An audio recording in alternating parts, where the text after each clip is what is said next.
ভাবিয়ে তোমরা তো একটা মানুষের দোষ পাইলে খালি এপাটার ফিসন লেগে থাও। একটা স্ট্যাটাস দিছিল, জাতি একদিন বুঝবে যেদিন আমি আর ক্ষমতায় থাকবো না। তো কথা বলছে কার? আমি কে মানে এই দেশে কি এমন কোন জননেতা আছে যে ক্ষমতায় না থাকলে জাতি বুঝবো? কাছে না ডক্টর ইউনূস খুব ভালো একজন মানুষ, কিন্তু মানে এই জাতি সমালোচনার মধ্যে বাহির করে না কাউকে। তারপরে এই যে আমাদের ডক্টর আসিফ নজরুল ইসলাম স্যার বলছিলেন আল্লাহ আল্লাহ আল্লাহ যদি একবার মাবুদ মন্ত্রী হইতাম, কলিজা ভরে কাজ করতাম জনগণের জন্য। করছে কিন্তু কাজ। তো এই যে ওনাদের নামে একটা রিউমার আছে, হাজার হাজার কোটি টাকা লুটপাট করছে এই আমতারেক। হ্যাঁ, নাম কি আমতারেক? তুমি আমতারেকই থাকবা? তুমি কি বলো যে 666 কোটি টাকা লুটের বিচার চাইবা তুমি?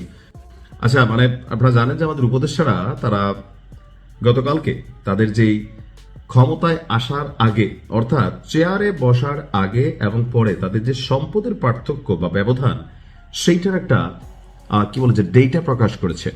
তো আমার মনে হয় যে সারা বাংলাদেশের মানুষ দুইজন মানুষের সম্পদ নিয়ে একটু বেশি জানতে চায়। এর মধ্যে হচ্ছেন আমাদের ডক্টর ইউনূস। তো ক্ষমতায় আসার আগে উনি কত টাকার মালিক ছিলেন? তথ্যসূত্র বলছে প্রধান উপদেষ্টার পূর্বের সম্পদ ছিল 14,39,670 টাকা, 73 টাকা। তো বর্তমানে কত? 15,62,44,065 টাকা। তাহলে টাকাটা আসলে এখানে কত বাড়ছে দেখেন, মাত্র 1,61,05,000 টাকা।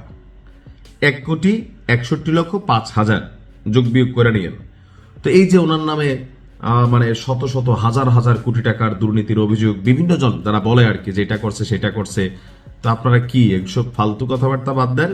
ডক্টর ইউনূস তিনি নোবেল প্রাপ্ত, নোবেল মানে মহান, উনি এরকম আকাম কুকাম করবে এটা আমারও আসলে বিশ্বাস হয় না।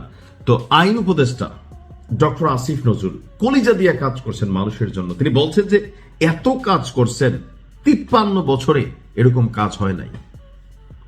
এখন ওনার বিরুদ্ধে সাংবাদিক ইলিয়াস থেকে শুরু করে অনেকেই যারা বৈশা আছেন যে ক্ষমতা থেকে খালি এই সেনাবাহিনী সরে যাক, পুলিশ সরে যাক, রাস্তায় দৌড়াইয়া দৌড়াইয়া বলে কি করবে? কত বড় চিন্তা করেন। আমরা নিমক হারাম জাতি।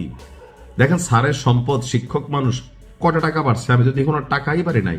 আচ্ছা, ডিজিট হচ্ছে পূর্বের সম্পদ ছিল ওনার 1,48,10,433 টাকা 18 মাস আগে। আর 18 মাস পরে কত গরিব। আসলে শিক্ষকরা অলওয়েজ গরিবই থাকে। তো ওনার বর্তমান সম্পদ হচ্ছে 1,60,98,232 টাকা। এখানে আমি অঙ্ক হিসাব করলে জাস্ট 11 লক্ষ টাকা বাড়ছে। তো এখন কিভাবে 11 লক্ষ বাড়লো অনেকে প্রশ্ন করবে। দেখেন ভাই, রাষ্ট্রীয় এই চেয়ারগুলোতে বেতন ভাতা আছে।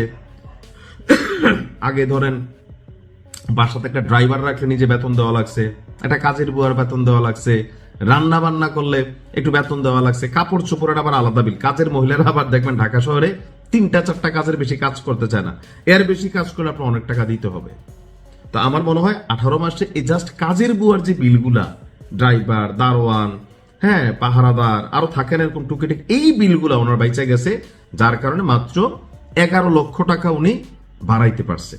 তাহলে এই যে আমরা শুনি যে আসিফ নজরুল স্যার নাকি হাজার হাজার কোটি টাকা দুর্নীতি করছে, ভাবা যায় সাংবাদিক ইলিয়াসের মতন একজন চরিত্র, হ্যাঁ তিনিও এসে এই যে বললেন শত শত 500,000 কোটি অস্ট্রেলিয়া, সিঙ্গাপুর, কানাডা, তার মানে সবই গুজব। মানুষের জন্য কাজ করছে, হৃদয় দিয়া কলিজা দিয়ে কাজ করছে। মনে রাখবে মানুষ, ইলিয়াস মনে করছে যে আমাদের আসিফ স্যার ক্ষমতা থেকে সরে গেলে ওনার রাস্তায় দৌড়াবে। এই জাতি এত নিমক হারাম না। আমি বিশ্বাস করি এমন কোনো কিছুই ঘটবে না। শিক্ষকের প্রতি আমাদের শ্রদ্ধা আছে। ডক্টর ইউনূস তিনিও শিক্ষক ছিলেন, যোগ্য গুরুর যোগ্য উত্তরসূরি।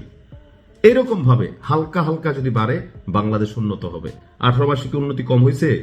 যারা বলে হয় নাই তাদের চোখে আমরা আঙ্গুল দিয়ে দেখাইতে চাই। এই যে দেখেন উপদেষ্টাদের সম্পদ কতটুকু হয়েছে। পুরা টাকা রাষ্ট্রের কাজে ব্যয় হয়েছে।